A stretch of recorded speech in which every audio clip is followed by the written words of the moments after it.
ఎన్నికల వేళ అయోధ్యలో పర్యటించారు ప్రధాని మోడీ. ప్రాణప్రతిష్ఠ తర్వాత తొలిసారి ఆయన అయోధ్య వెళ్లిన మోడీ బాలరాముడికి ప్రత్యేక పూజలు నిర్వహించారు, ఆశీర్వాదం తీసుకున్నారు. ఆ తర్వాత భారీ రోడ్ షో నిర్వహించారు. ఎన్నికల ప్రచారంలో భాగంగా ప్రధాని మోడీ ఉత్తరప్రదేశ్లో పర్యటించారు. యూపీ పర్యటనలో భాగంగా అయోధ్యలో రామాలయానికి వెళ్లారు. శ్రీరాముడి ఆలయంలో బాలరాముడిని దర్శించుకున్నారు. ప్రత్యేక పూజలు నిర్వహించారు. భగవాన్ రాముడికి హారతిచ్చారు.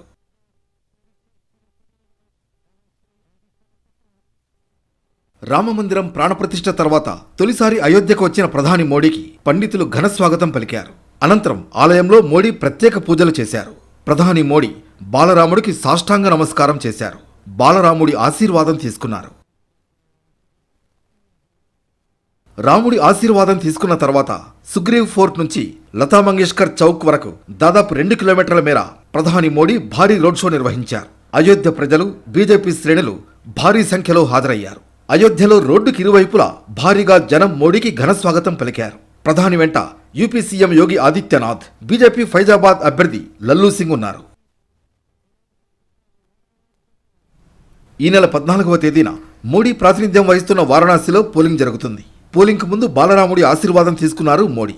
శ్రీరాముడిలాగే అయోధ్య ప్రజలు విశాల హృదయం కలిగిన వాళ్ళన్నారు మోడీ.